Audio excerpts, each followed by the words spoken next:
लोचनी रूप पाहत लोचनी रूप पाहत लोचनी रूप पाहत लोचनी रूप पाहत लोचनी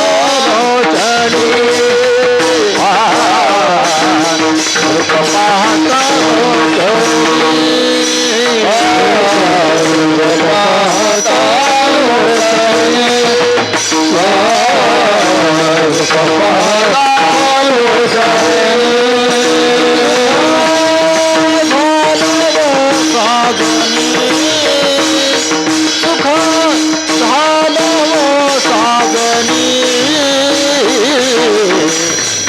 विठ्ठल बरवा तुहा विठ्ठल बरवा सुख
विठ्ठल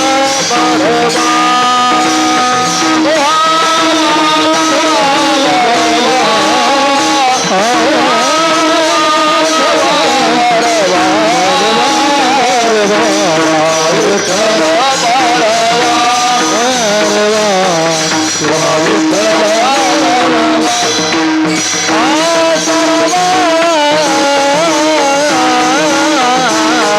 सर्व सुखाचे आगर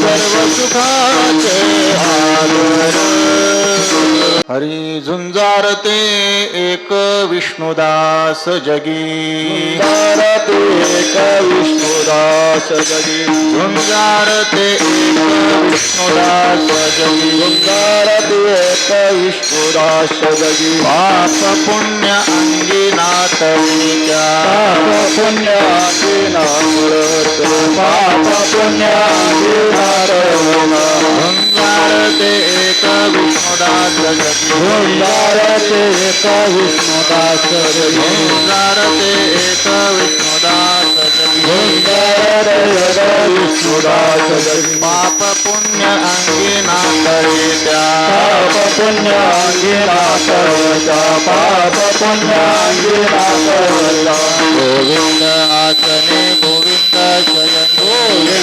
आसने गोविंद शयन गोविंद आसने गोविंद शयन गोविंद आसने गोविंद शयन गोविंद आसने गोविंद शयन गोविंद त्या मने बैसलाते गोविंद त्या मने बैसलाते गोविंद त्या मने बैसलाते ऊर्ध्वपुंड बाळकंठी शोभेमान ऊर्ध्वपुंड बाळकंठी शोभेमान ऊर्ध्वपुंड बाळकंठी शोभेमान पुंड बाळकंठी शोभेमान हाती कळी काळ तया हाती कळी काळ तया हाती कळी काळ तया गोविंद आसने गोविंद शयन गोविंद आसने गोविंद गोविंद आसने गोविंद शयन गोविंद आसने गोविंद शयन गोविंद त्या मने बैसलाते गोविंद त्या मने बैसलाते गोविंद त्या मने बैसलाते तुका म्हणे शंख चक्रांचे शृंगार शंख चक्राचे शृंगार तुका म्हणे शंख चक्राचे शृंगार म्हणे शंख चक्राचे शृंगार नामामृत सार मुखा माझी अमृत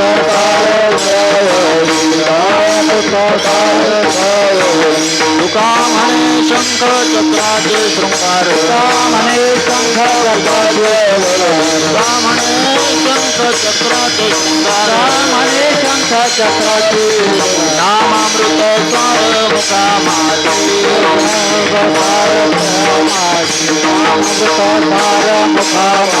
गोविंद आसने गोविंद शयन गोविंद गोविंद आसने गोविंद शयन गोविंद गोविंद त्या मने बैसला मने बैसला गोविंद त्या मने बैसला विठोबार कुमारी विठोबार कुमारी विठोबार कुमारी विठोबार कुमारी विठोबार कुमारी विठोबार कुमारी विठोबार कुमारी विठोबार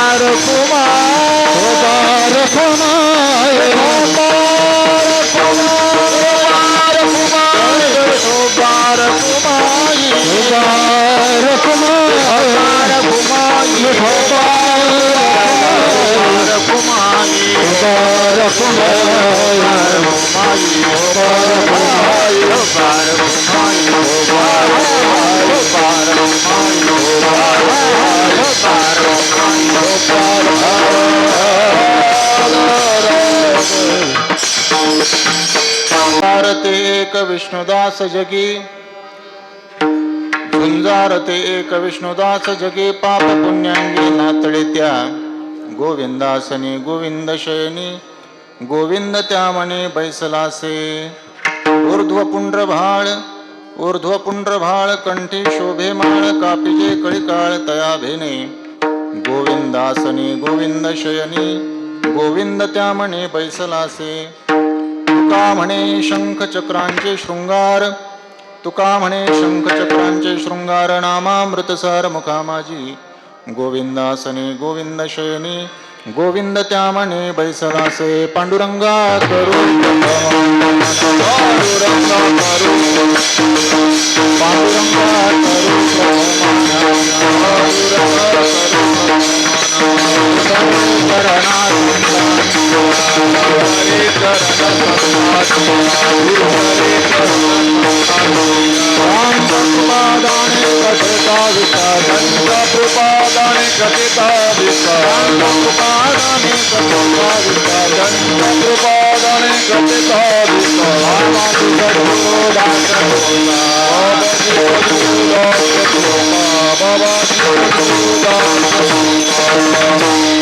जन्माद्यस्य तोऽन्वयादितरतश्चार्थेषु विज्ञस्वराट् तेने ब्रह्महृदाय आदिकवये मुह्यन्ति यत्सूरयः तेजो वारिमृदां यथा विनिमयो यत्र त्रिसर्गो मृषा धाम्ना स्वेन सदा निरस्तकुहकं सत्यं परं धीमहि योऽन्तःप्रविश्य मम वाचमिमां प्रसुप्तां सञ्जीवयत्यखिलशक्तिधरस्वधाम्ना अन्यांश्च हस्तचरणश्रवणत्वगादीन् प्राणान्नमो भगवते पुरुषाय तुभ्यं समचरणसरोजं सान्द्रनीलाम्बुदाभं जघननिहितपाणिं मण्डनं मण्डनानां तरुणतुलसीमाला कंधरं कञ्जनेत्रं सदयधवलहासं विठ्ठलं चिन्तयामि श्रीविठ्ठलं सुकरुणार्णवमाशुतोषं दीनेष्टकोशमधुसंहति सिन्धुशोषं श्रीरुक्मिणीमतिमुषं पुरुषं परन्तं वन्दे दुरन्तचरितं हृदि सञ्चरन्तम्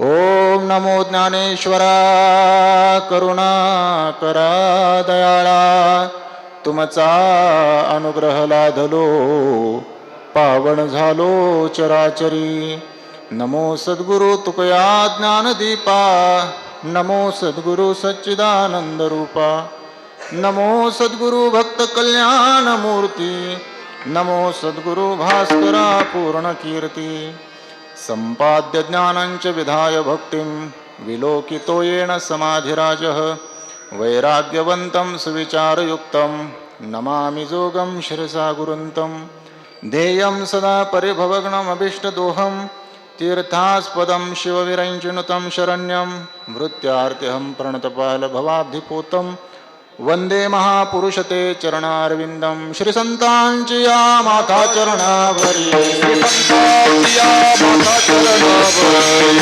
संतांची या माता चरणावरी संतांची या माता चरणावरी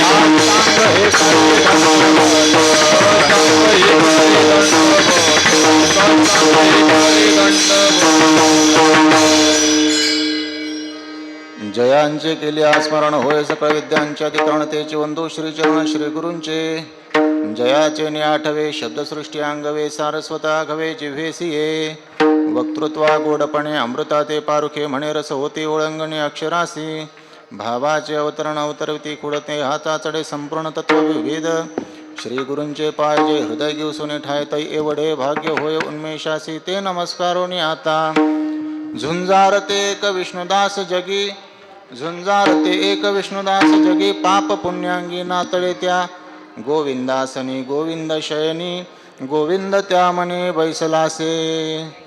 प्रस्तुत प्राप्त प्रसंगी प्राप्तस्थळी कीर्तनरूपी सेवेकरता घेतलेला अभंग महान भगवत भक्त संत सम्राट विश्ववंद्य महाराष्ट्रभूषण अनंत कृपा विभूषित अनंत कृपा सिंधू भगवत पूज्यपाद जगदोद्धारक जगद्गुरु श्रीमंत संत श्री तुकाराम महाराजांच्या अभ्यासपूर्ण अनुष्ठानातून अनुग्रहातून अनुभवातून प्रगट झालेल्या अभंग संहितेतील संतपर प्रकरणातला 4 चरणाचा अत्यंत महत्त्वाचा आहे. आणि या अभंगातून जगद्गुरु श्री संत तुकाराम महाराजांनी भगवत भक्तांची विष्णुदासांची म्हणजे संतांची अंतरंग लक्षण आणि बाह्यरंग लक्षण प्रतिपादन केलेली आहे. विठ्ठल विठ्ठल विठ्ठल.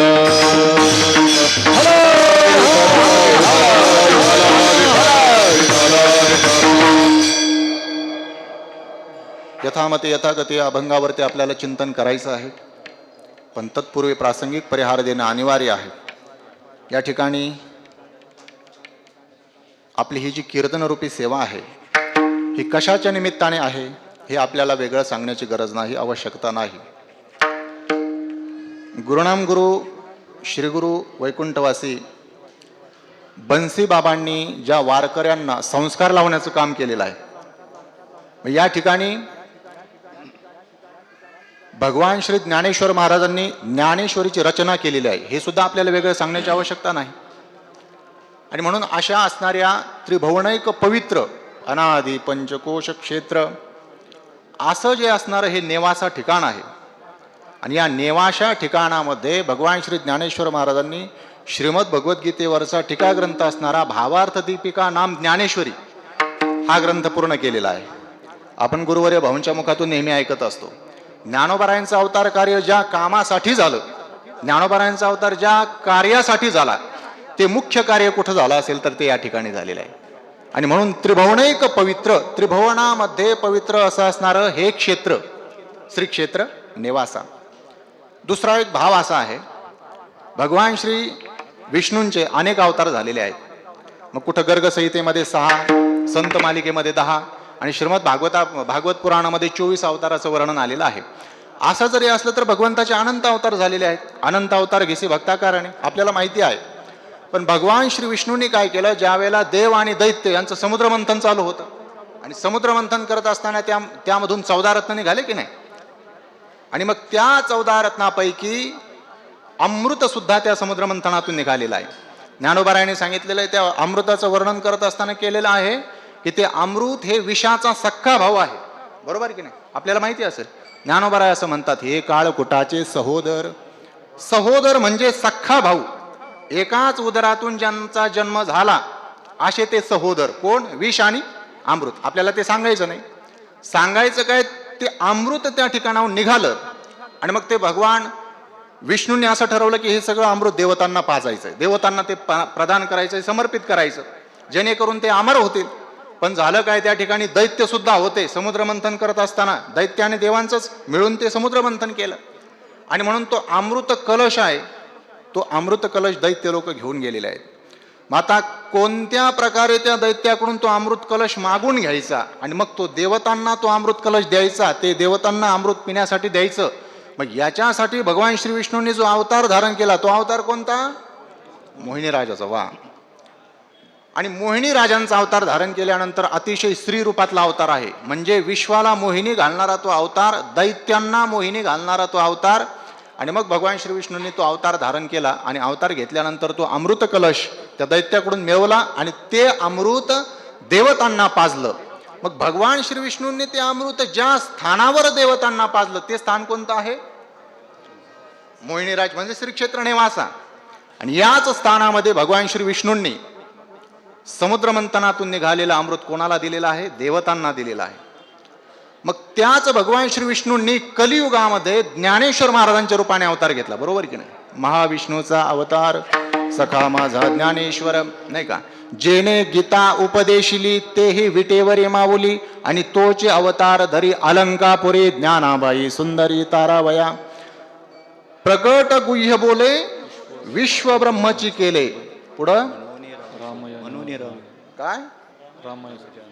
रामा जनार्दनी चरणी मस्तक ठेवले. आपल्या आरतीमध्ये आपण म्हणत असतो की लोपले ज्ञान जगी हितने न तिकोणी अवतार पांडुरंग नाव ठेविले ज्ञाने. म्हणजे भगवान विष्णूंनी भगवान श्री ज्ञानोबारायांच्या रूपाने अवतार धारण केला.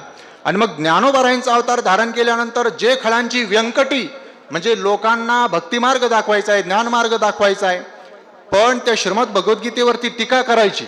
म्हणजे भावार्थ, श्रीमद भगवद्गीतेचा जो अर्थ आहे तो मराठीतून लोकांना सांगायचा आहे. म्हणजे भगवान श्री विष्णूंनी या क्षेत्रामध्ये अमृत लोक देवतांना प्रदान केलं, पण ज्ञानोबारायांनी ठरवलं आपल्याला हे गीतारूपी अमृत समाजाला द्यायचंय. मग आपण कोणतं क्षेत्र निवडावं? आणि म्हणून ज्ञानोबारायांनी विचार केला की भगवान श्री विष्णूंनी ते समुद्र मंथनातून निघालेले जे अमृत आहे ते अमृत या स्थानावरती देवतांना प्रदान केलं. त्याच स्थानामध्ये अर्थात या नेवासा क्षेत्रामध्ये भगवान श्री ज्ञानोबरायांनी ते गीतारूपी अमृत सर्व समाजाला जनसामान्यांच्या कल्याणासाठी ते प्रदान केलेलं आहे. विठ्ठल विठ्ठल. आणि मग ज्ञानोबरायांनी या पैस खांबाला टेकून ज्ञानेश्वरी लिहिलेली आहे. म्हणजे श्रीमद भगवद्गीतेवरती टीका ग्रंथ असणारा, भावार्थ दीपिका असणारा तो ग्रंथ ज्ञानोबरायांनी या ठिकाणी तयार केलेला आहे. दिव्य अशा प्रकारचं हे स्थान आहे. आणि या ठिकाणी प्रत्येक वारीला, वद्य वारीला कीर्तन सेवा होत असते. आणि त्यातली कीर्तनरूपी सेवा आज गुरुवर्य भाऊंच्या आज्ञेने माझ्याकडे आलेली आहे. आमचे गुरुवर्य कुरेकर बाबा असं सांगायचे बरं का, सागर महाराज, की सेवके करावे सांगितले काम. सेवकाने काय करावं? सांगितलेलं काम करावं. म्हणजे तो सेवक सांगकाम्या नसावा. सांगण्याचं तात्पर्य काय? कोणती सेवा सांगितल्यावर करावी आणि कोणती सेवा न सांगता करावी याला सुद्धा शास्त्र आहे. मग कीर्तनाची सेवा मात्र सांगितल्यावर करावी. आणि कीर्तना व्यतिरिक्त जेवढ्या काही सेवा असते, मग पत्रावळी उचलण्यापासून मग मंदिर झाडण्यापर्यंत, परिसर झाडण्यापर्यंत ह्या सेवा आहे, या न सांगता करायला पाहिजे. आम्ही त्या करत नाही म्हणा, पण सांगण्याचं तात्पर्य. पण कीर्तनाची सेवा अशी सांगितल्याशिवाय करू नये. गुरुवर्य भाऊंची आज्ञा झाली आणि या ठिकाणी मी तुमच्या सर्वांच्या समोर कीर्तन सेवा करण्यासाठी, ज्ञानोबरायांच्या चरणी सेवा समर्पित करण्यासाठी उभा आहे. आणि या सेवेसाठी उपस्थित असणारे आपल्या पंचक्रोशीतील ज्ञानेश्वरीवर आणि ज्ञानेश्वरी मंदिरावर प्रेम करणारे सर्वच वारकरी, टाळकरी, भजनी मंडळ, परिसरातून सर्व येणारी गुणीजन मंडळी, आदरणीय मृदंगाचार्य सागर महाराज आहे, आमचे गुरुवर्य असणारे कृष्णाजी अण्णा, आणि आणखीन सर्व विश्वस्त कमिटीतील सर्व सदस्य आणि आपले सर्व नेहमीची श्रोते मंडळी. आपल्याशिवाय या कार्यक्रमाला शोभा नसते. आणि म्हणून तुम्हा सर्व श्रोत्यांच्या, टाळकऱ्यांच्या, वारकऱ्यांच्या, उपस्थित सर्व भाविक भक्तांच्या चरणी साष्टांग दंडवत प्रणिपात करतो आणि यथामती यथागती या अभंगाचं चिंतन करण्याचा प्रयत्न करतो. विठ्ठल विठ्ठल.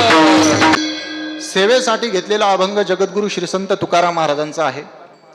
आणि या अभंगातून तुकाराम महाराजांनी संतांची अंतरंग लक्षणं सांगितली आणि बहिरंग लक्षणं सांगितलेली आहे. मग आता प्रश्न असा निर्माण होईल की संतांची अंतरंग लक्षणं आणि बहिरंग लक्षणं प्रतिपादन करण्याची गरज तुकोबरायांना का वाटली? तर याचं उत्तर असं आहे, आपल्याला हा देव दुर्लभ मनुष्य देह प्राप्त झालेला आहे. सर्वांना माहिती आहे, प्रमाण पाठ आहे. एक क्षेत्राचं ठिकाण असल्यामुळे श्रोते या ठिकाणचे चोखंदळ आहेत, म्हणजे जाणकार श्रोते आहेत. त म्हटलं का तपिलं नाही, त म्हटलं का तत्वमसी म्हणणारे, म्हणजे त म्हटलं की तत्वमसी ओळखून घेणारे इथले श्रोते आहेत. आणि म्हणून हा देह आपल्याला कशासाठी मिळालेला आहे आपणा सर्वांना ज्ञात आहे. देवे दिला देह भजना गोमटा, तो या झाला फाटा बाधिकेचा. म्हणजे भजन करून, भगवत भक्ती करून, भगवान परमात्म्याची प्राप्ती करून घेण्यासाठी आपल्याला हा मनुष्य देह प्राप्त झालेला आहे ना. हा देह दुर्लभ आहे आणि ती मनुष्याला भगवत प्राप्ती झाल्याशिवाय मनुष्य देहाची सार्थकता नाही. तुकोबाराय असं म्हणतात ना, तुका म्हणे जन्मा आल्याचे सार्थक,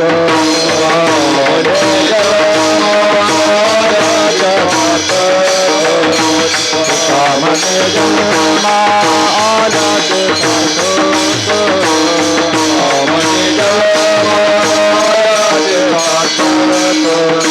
विठ्ठलाची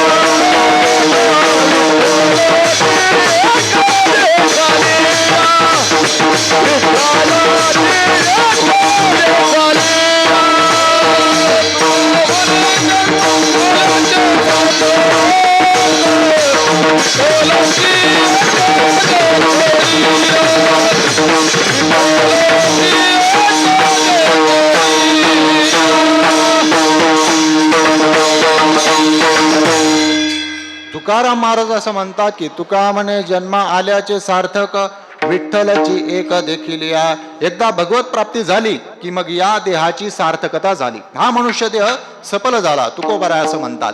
आणि मग असं होऊ नये की बहुता सुकृती नरदेह लाधला, आणि भक्ती विना गेला अधोगती, असं आपल्याकडून होऊ नये. आणि म्हणून भगवत प्राप्तीसाठी मनुष्याचे प्रयत्न असावे.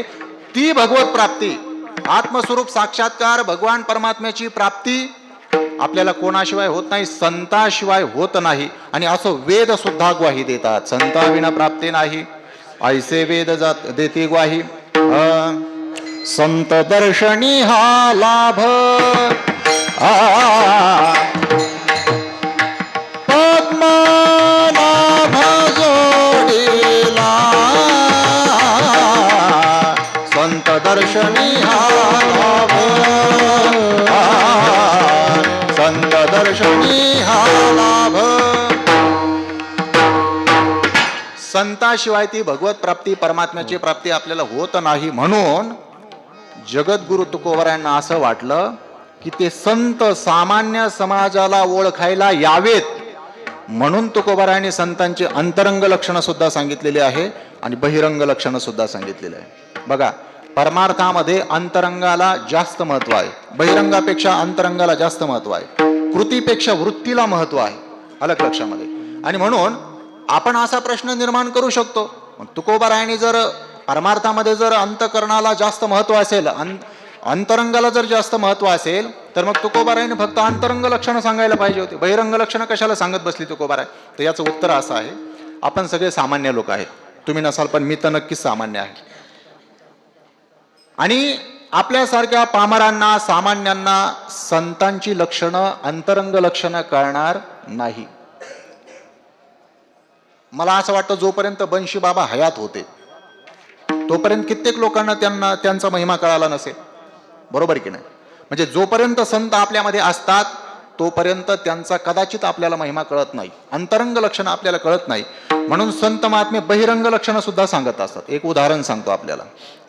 अंतरंग लक्षणं सामान्याला कळत नाही याच्यावरचं ते उदाहरण आहे. श्रीमद भागवत शास्त्रामध्ये जेव्हा राजा परीक्षितांना शाप लागलेला आहे, शाप मिळालेला आहे, कोणाचा? शृंगी ऋषींचा शाप लागलेला आहे. शमिक ऋषींचे पुत्र असणारे शृंगी ऋषी, आणि त्यांचा शाप लागला ज्या वेळेला राजा परीक्षित हे पांडवांचे नातू आहेत, अभिमन्यूचे पुत्र आहेत. आणि मग ते राजा परीक्षित ज्या वेळेला पांडवांनी स्वर्गारोहण केल्यानंतर हस्तिनापूरची गादी त्यांच्याकडे आलेली आहे, ते राजा झालेले आहे हस्तिनापूरचे. आणि मग दिग्विजय करण्यासाठी ते परिसरामध्ये भटकंती करायला निघालेले असताना कलियुगाच्या बरोबर त्यांची चर्चा झालेली आहे. त्यांची आणि कलियुगाची भेट झाली. त्यांच्यामध्ये काय चर्चा झाली ते मला सांगायचं नाही, पण त्यांची चर्चा झाल्यानंतर ते पुढे शमिक ऋषींच्या आश्रमामध्ये गेले. तहानेने आणि भुकेने व्याकुळ झालेले राजा परीक्षित त्या शमिकांच्या आश्रमामध्ये गेल्यानंतर त्यांनी बघितलं शमिक ऋषी ध्यानस्थ बसलेले आहेत, शरीराचं त्यांना भान राहिलेलं नाही. आणि मग आपल्याकडे अशी परिस्थिती आहे, असा व्यवहार आहे, असा नियम आहे की आपल्याकडे राजा आल्यानंतर त्या राजाचा आपण आदरातिथ्य केलं पाहिजे. जसं आज आले होते की नाही आमदार साहेब, मग त्यांचं आपण आदरातिथ्य केलं. त्या पद्धतीने राजा आपल्या आश्रमामध्ये आल्यानंतर मग त्याने, कोणी साधू जरी असला तरी त्याने साधूचं काय करावं, त्या राजाचं काय करावं, आदरातिथ्य करावं, असा नियम आहे. आणि मग त्या राजा परीक्षितांना वाईट वाटलं की मी यांच्या आश्रमामध्ये आलो आणि शमिकांनी आपलं आदरातिथ्य केलं नाही. त्यांना असं वाटलं खोटी खोटी समाधी लावून हे शमिक ऋषी बसलेले आहे. राजाला राग आलेला आहे. तहानेने भुकेने व्याकुळ झालेला तो राजा होता, राजा परीक्षित. वास्तविक पाहता धर्मात्मा, पांडवांचे नातू, अभिमन्यूचे पुत्र, बरं सामान्य अधिकार नाही. ज्या वेळेला आईच्या गर्भामध्ये होते त्यावेळेला साक्षात भगवान परमात्म्यांनी त्यांचं रक्षण केलेलं. उत्तरेच्या गर्भामध्ये ज्या वेळेला राजा परीक्षित होते स्वतः भगवान परमात्म्यांनी त्यांचं रक्षण केलेलं. आणि म्हणून त्यांचं एक नाव आहे विष्णुरातः. विष्णुना रातः इति विष्णुरात, म्हणजे भगवान परमात्म्यांनी ज्यांचं रक्षण केलं ते विष्णुरात म्हणजे राजा परीक्षित. आणि मग त्यांनी काय केलं, क्रोधायमान झाले आणि त्या ठिकाणी एक मृत सर्प होता. तो मेलेला सर्प तलवारीच्या टोकावरती उचललेला आहे आणि त्या शमिकांच्या गळ्यामध्ये टाकलेला. गळ्यामध्ये टाकल्यानंतर त्या शमिकांचा पुत्र असणारे शमिक ऋषी, त्या शृंगी ऋषी, त्या शृंगी ऋषींना राग आलेला आहे की माझ्या वडिलांच्या शमिकांच्या गळ्यामध्ये कोणीतरी मृत सर्प टाकला. ज्याने कोणी माझ्या वडिलांच्या गळ्यामध्ये मृत सर्प टाकलेला असेल त्याला आजपासून आगामी 7व्या दिवशी तक्षक नावाच्या सर्पाचा दंश होईल आणि त्याचा काय होईल, मृत्यू होईल. सर्पदंशाने त्याचा मृत्यू होईल. ही शापवाणी त्या शृंगी ऋषींच्या मुखातून बाहेर पडली. आणि ज्या वेळेला राजा परीक्षितांना कळालं की आता आपल्याला आशीर्वाद मिळालेला आहे, म्हणजे शाप मिळालेला आहे, शापरूपी आशीर्वाद मिळालेला आहे. आणि मग त्यावेळेला राजा परीक्षितांनी विचार केला तर आपल्याला 7 दिवसामध्ये मरायचं आहे, या सगळ्या जगताला सोडून जायचं आहे. आप्त पुत्र पत्नी सहोदर माय बाप गोताचा पसर, हे सगळं छत्र चामर जे काय राज्य वैभव हे सगळ्याचा त्याग करायचा आहे. आणि आपल्याला या मृत्यू लोकाची यात्रा संपवायची आहे. म्हणून त्यांना काय केलं, विरक्त वृत्ती धारण केली, अनशन व्रत धारण केलं आणि गंगा तटकावरती आलेले. गंगा तटकावरती आल्यानंतर अनशन व्रत, काहीही खायचं नाही, काहीही प्यायचं नाही. आणि मग त्या राजाचं परमकल्याण होण्यासाठी त्या ठिकाणी व्यास महर्षी आलेले, वसिष्ठ ऋषी आलेले, आदी जपी तपी संन्यासी साधू महात्मे त्या गंगा तटकावरती आले. कशासाठी? त्यांचं परमकल्याणाचा विचार करण्यासाठी. राजा धर्मात्मा होते, त्यांचं परमकल्याण व्हावं याच्यासाठी सगळे जपी तपी संन्यासी व्यास आदी ऋषीमुनी त्या ठिकाणी आले. आणि मग त्या ठिकाणी राजा परीक्षितांनी सर्वांचं पूजन केलं आणि सर्वांना ते प्रश्न विचारणार. एवढ्यात झालं काय, त्या राजाच्या सत्कर्माचा परिपाक झाला. सत्कर्माचा परिपाक झाला म्हणजे जन्मजन्मांतरामध्ये आपण जे काही पारमार्थिक साधना करतो त्या पारमार्थिक साधनेचा, त्या पारमार्थिक पुण्याचा परिपाक झाल्यानंतर संत महात्मे भेट देत असतात, नाही का. सत्कर्म परिपाकात ते करुणा निधी नोद्धृता. करुणानिधी हे संत महात्म्यांचं वर्णन केलेलं आहे. संत महात्मे कसे असतात? करुणेचे ते निधी असतात. मूर्तिमंत करुणा म्हणजे संत महात्मे. ज्ञानोबाराय म्हणजे मूर्तिमंत करुणा, तुकोबाराय म्हणजे मूर्तिमंत करुणा, नाथ महाराज म्हणजे मूर्तिमंत करुणा, गुरुवरे बन्सी बाबा म्हणजे मूर्तिमंत करुणा. संत महात्मे करुणेचे मूर्त अवतार असतात. आणि म्हणून पुण्याचा परिपाक झाला की संत महात्मे भेट देत असतात. पुण्य फळले बहुता दिवसा, भाग्य उदयाचा ठसा, झालो सन्मुख तो कैसा, संत चरण पावलो. आणि मग त्याने झालं काय, आजी फिटले माझे कोडे, भवदुःखाचे साकडे, आणि कोंदाटले पुढे परब्रह्म सावळे. विठ्ठल विठ्ठल.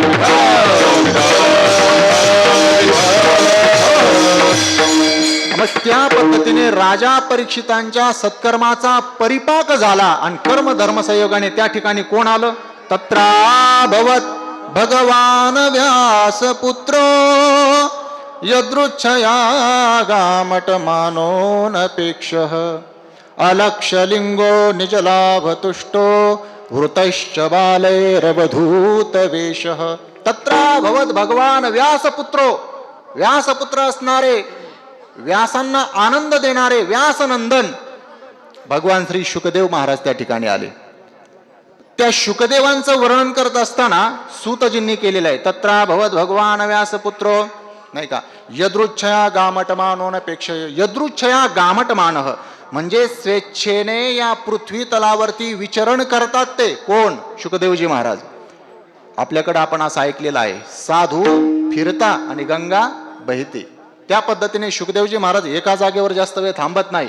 स्वेच्छेने स्वच्छंदाने या पृथ्वी तलावरती, या अवनी तलावरती गृहस्थ धर्मियांच्या घरांना पवित्र करण्यासाठी, त्या घरांना तीर्थरूपता प्रदान करण्यासाठी शुकदेवजी महाराज नित्य निरंतर यदृच्छया गामटमानः स्वेच्छेने पृथ्वी तलावरती विचरण करतात, फिरतात, सतत भ्रमण करत असतात.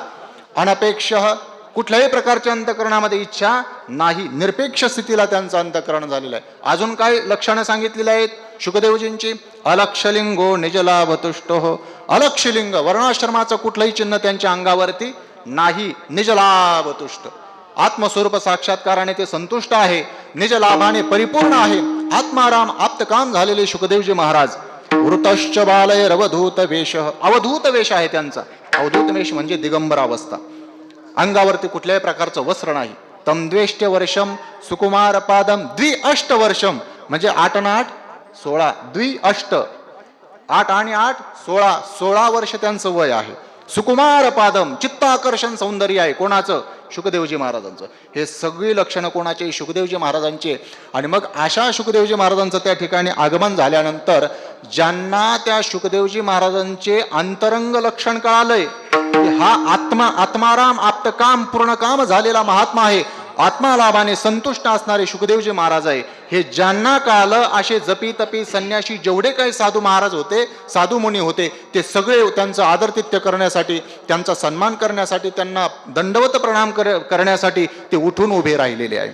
स्वतः शुकदेवजींचे वडील असणारे व्यास देखील उठून उभे राहिले. कशासाठी? आपले पुत्र असणारे त्यांचा आदरातिथ्य करण्यासाठी. मग तुम्हाला असं वाटेल की आपल्याकडे पुत्र पित्याचं दर्शन घेत असतो, बरोबर आहे ना? का वडील पुत्राचं दर्शन घेत असतात? असं होत नाही ना. मग या ठिकाणी व्यास महर्षी देखील त्या पुत्राला नमस्कार करण्यासाठी, त्यांच्या चिरंजीवांचा आदरातिथ्य करण्यासाठी उठून उभे राहिलेले आहे. याचं उत्तर तुकोबारायांनी सांगितलेलं आहे. तुकोबाराय असं म्हणतात, पितयाने जैसा वंदावा कुमर, जयाचे अंतरी देववसे, ज्याच्या हृदयामध्ये परमपिता परमात्मा विराजमान आहे, अशा पुत्राच्या पित्याने देखील काय करावं, पाया पडावं. आणि म्हणून व्यास महर्षी देखील आपल्या पुत्राचं दर्शन घेण्यासाठी, त्यांचं आदरातिथ्य करण्यासाठी उठून उभे राहिलेले. पण त्या ठिकाणी व्यासनंदन शुकदेव आल्यानंतर अवधूत वेश आहे, दिगंबर अवस्था आहे, बालोन्मत्त पिशाच त्रिविध अवस्था धरी आपण निराकारी स्वहम भावे, नाही का, स्वहम भावामध्ये पारंगत आहेत, वरती कुठल्याही प्रकारचं वस्त्र नाही. तिथं असणाऱ्या ज्या स्त्रिया होत्या आणि जे लहान लहान बालकं होते, त्या बालकांना असं वाटलं हा कोणीतरी वेडसर मनुष्य असला पाहिजे. कारण संत महात्म्यांच्या बाह्यरंगाचा आपण विचार केला तर त्यांनी अशी लक्षणं धारण केलेली असतात. ज्ञानोबा असं म्हणतात, चातुर्य लपवी, महत्व हरवी आणि पिसेपण मिरवी जगा माझी. आपला चतुराईपणा त्यांनी बाजूला ठेवलेला असतो, नाही का.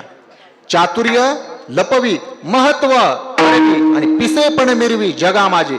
जगतामध्ये ते वेड्याचं रूप घेऊन राहतात. कोण? संत महात्मे, नाही का. मग ते खरंच वेडे असतात का? का वेड्याचं रूप घेऊन राहतात? वेडे नसतात, ते वेडेपणाचं रूप घेतात. ज्ञानोबा असं सांगतात, वाचस्पतीचे नेपाडे सर्वज्ञता जरी जोडे, तरी वेडिवे माझी दडे महिमे भिने. वाचस्पती सारखी सर्वज्ञता जरी त्यांना प्राप्त असली तरी ते वेडिवे माझी दडे महिमे भिने. आपली प्रसिद्धी होऊ नये, आपले वाहवा होऊ नये म्हणून ते काय करतात, वेड्याचं सोंग घेऊन राहतात. आणि त्याच पद्धतीने शुकदेवजी महाराजांचं जीवन आहे. आणि असे अंतरंग लक्षणांनी युक्त असणारे शुकदेवजी महाराज त्या ठिकाणी असणाऱ्या स्त्रियांना आणि लहान मुलांना कळाले नाही, म्हणून त्या स्त्रिया लहान बालक त्या ठिकाणावर निघून गेले. पण ज्यांना त्यांचं अंतरंग लक्षण कळालं ते ऋषीमुनी मात्र त्यांना आदरातिथ्य करण्यासाठी उठून उभे राहिलेले आहे. मग हे मी कशासाठी सांगितलं की सहजासहजी सामान्य माणसाला संतांची अंतरंग लक्षणं कळतात का? कळत नाही. म्हणून तुकोबारायांना असं वाटलं बहिरंग लक्षणं सुद्धा सांगावं. म्हणून तुकोबारायांनी अंतरंग लक्षणं सुद्धा सांगितले आणि बहिरंग लक्षणं सुद्धा सांगितलेलं आहे. आता आपण सर्वांनी ऐकलेलं आहे, ज्या वेळेला सीतामाता रामप्रभू वनवासामध्ये होते, लक्ष्मण भैया सुद्धा बरोबर होते. आणि ज्या वेळेला रावणाने विचार केला की सीतेचं हरण करायला आणायचं आहे, कुठे? लंकेमध्ये आणायचंय.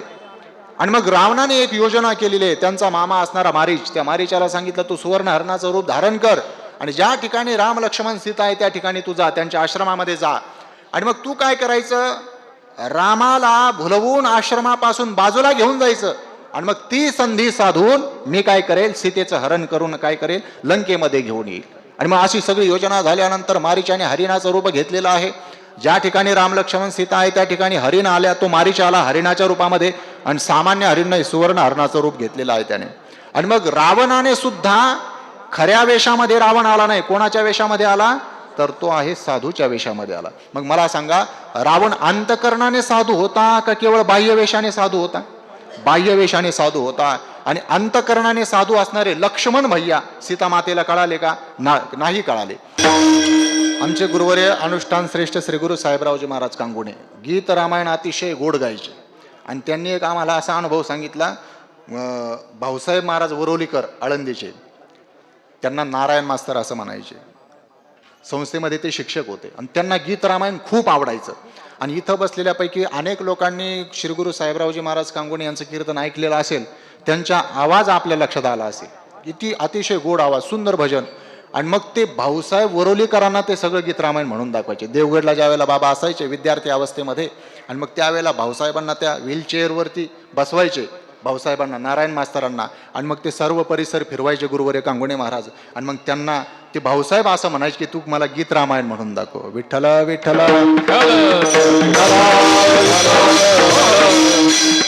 सांगण्याचं तात्पर्य, फुलं तोडत असताना त्या सीता मातेने ते सुवर्ण हरिण बघितलं, रामप्रभूकडे हट्ट केला, रामप्रभूला नाविलाजाने जावं लागलं. गेल्यानंतर त्या ठिकाणी तो मायावी हरण होता. रामप्रभूने बाण मारल्यानंतर तो हरिण मायावीर आवाजामध्ये ओरडला, रामप्रभूच्याच आवाजामध्ये ओरडला की लक्ष्मणा धाव, मला वाचव, मी संकटात आहे वगैरे. आणि मग हे शब्द ज्या वेळेला सीतामातेच्या कानावरती पडले त्यावेळेला सीतामातेने लक्ष्मण भैयाला विनंती केलेली आहे की तुम्ही रामप्रभूंच्या सेवेसाठी जा, त्यांच्या रक्षणासाठी जा, ते संकटात आहे. पण लक्ष्मणजीने जाणलं हा मायावी राक्षस मारीच आलेला आहे आणि रामप्रभूने त्याला काय केलेलं आहे, बाण मारलेला आहे, पण मायावी आवाजामध्ये तो जाता जाता ओरडलेला आहे. आता मला सीतामातेला एकटं सोडून जाता येणार नाही, कारण रामप्रभूंनी सीतामातेच्या रक्षणाची जबाबदारी माझ्यावर दिलेली आहे. पण तरी लक्ष्मण भैया रामप्रभूच्या सेवेसाठी रक्षणासाठी जात नाही म्हणून सीतामातेने काय केलं, जे बोलू नये ते त्या लक्ष्मणाला बोलत सुटल्या. कोण? सीतामाता, तुमची बहीण स्त्रियांची, नाही का. बऱ्याचदा स्त्रिया काय करत असतात, जे बोलू नये ते बोलून मोकळ्या होत असतात, नाही का. त्यांच्या पोटात काही राहत नाही आणि मग जे बोलू नये ते बोलून रिकामं व्हायचं, त्याचा परिणामाचा विचार करायचा नाही. सीतामातेने देखील परिणामाचा विचार केला नाही. लक्ष्मण भयाला जे बोलायचं ते बोलल्या. लक्ष्मणजीचा नाविलाज झाला. त्या ठिकाणी लक्ष्मण रेखा ओढलेली आहे आणि सीतामातेला सांगितलं, एकच करा, ही मर्यादेची रेषा सोडून तुम्ही बाहेर जाऊ नका. आणि मग त्यावेळेला लक्ष्मणजी निघून गेल्यानंतर संधी साधू असणारा तो रावण त्या ठिकाणी आला. जटा घेतलेल्या आहेत, जटा परिधान, भस्म बांधलेला आहे, धारण केलेलं आहे भस्म, मोठमोठ्या माळा गळ्यामध्ये घातलेले असतील आणि मग जणू काही ओरिजिनल साधू वाटावा अशा पद्धतीने तो रावण त्या ठिकाणी आलेला आहे. सीतामाता त्याच्या बाह्य वेशाला, त्या संतपणाच्या बाह्य वेशाला भुलून गेलेले आहेत आणि मग त्याच्या भिक्षा देण्याच्या रूपाने सीतामातेने ती मर्यादेची रेषा ओलांडली. झालं काय, सीतामातेचं हरण केलेलं आहे त्या रावणाने आणि लंकेमध्ये घेऊन गेलेलं आहे. विठ्ठल विठ्ठल.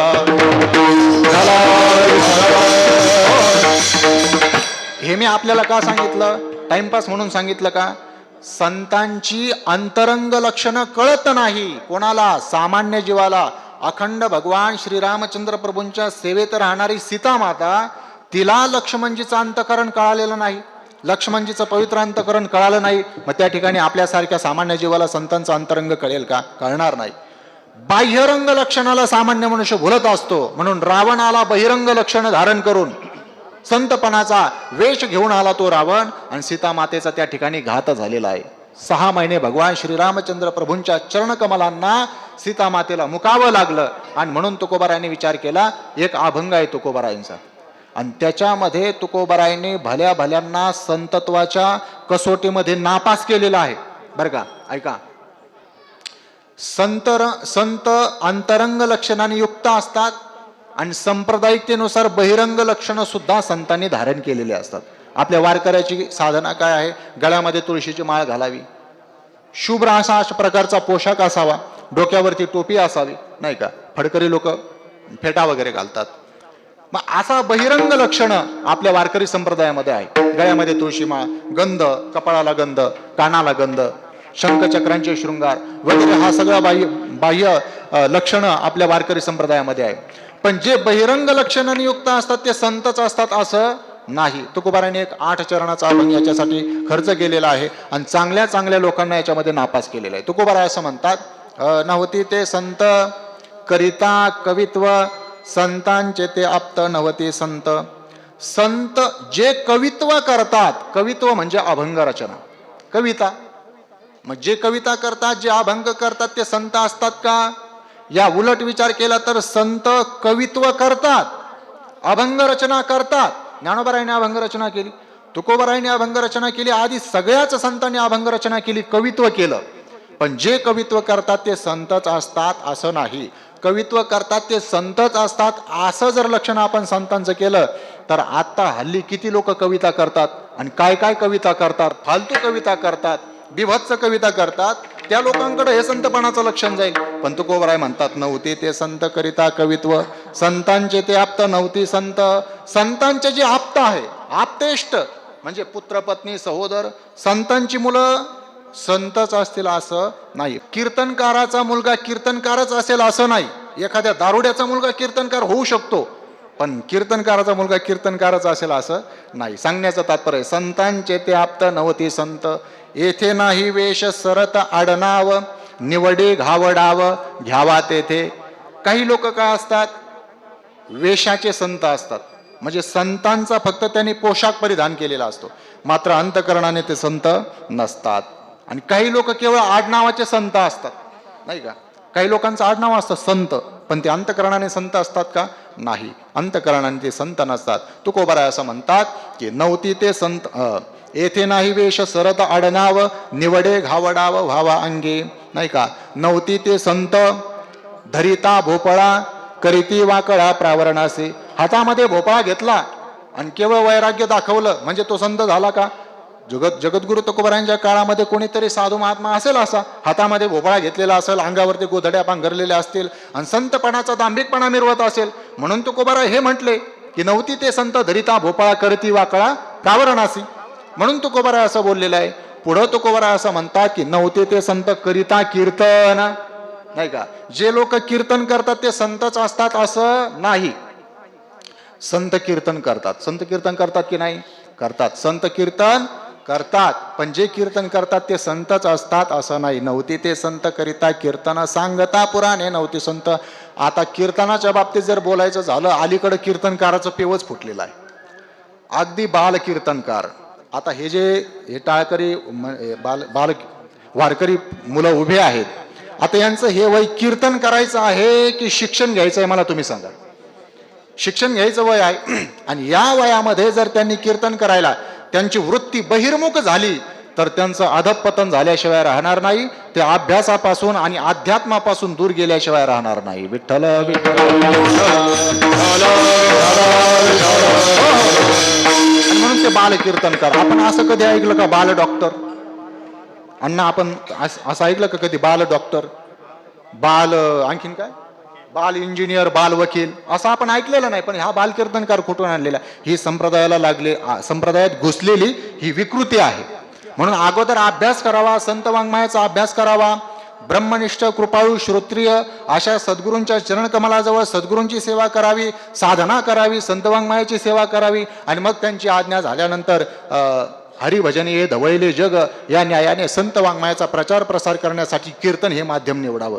आणि त्याचा एकच उद्देश असावा, लोकांचं कल्याण आणि भगवान परमात्म्याची प्राप्ती. हा त्या कीर्तनाचा उद्देश असावा. आणि म्हणून नव्हती ते संत करिता कीर्तन. जगद्गुरु तुकोबारायांनी कीर्तन केलं, ज्ञानोबारायांनी सुद्धा कीर्तन केलं. ज्ञानोबारायांनी कीर्तन केलं की नाही? ज्ञानोबारायांनी जे कीर्तन केलं त्या कीर्तनाचं नाव कोण सांगेल बरं मला? आता सांगा बरं कोणीतरी. ज्ञानोबारायांनी जे कीर्तन केलं त्या कीर्तनाचं नाव कोणीतरी सांगेल का मला? ऐका, ज्ञानोबाराय असं म्हणतात, ज्या वेळेला ज्ञानेश्वरीचं लिखाण पूर्ण झालं, ज्ञानोबाराय असं म्हणतात, किंबहुना तुमचे केले पुढं धर्म कीर्तन हे सिद्धी नेले. ज्ञानेश्वरी हे मूर्तिमंत कीर्तनच आहे. त्या कीर्तनामध्ये सामान्य कीर्तन नाही, धर्म कीर्तन हे सिद्धी नेले. पण कोणाच्या कृपेने? येत माझे जी उरले पायिक पण. श्रीमन निवृत्तीनाथ महाराजांच्या कृपेने मी ही धर्म संकीर्तन करू शकलो. ज्ञानोबाराय असं म्हणतात. म्हणजे ज्ञानोबारायांचं वय आहे 16 वर्ष, आणि वयाच्या 16व्या वर्षी ज्ञानोबारायांनी हे धर्म कीर्तन केलं, नाही का, अगदी कमी वयामध्ये. आणि मग ज्ञानोबारायांनी कीर्तन केलं, नामदेवरायांनी कीर्तन केलं.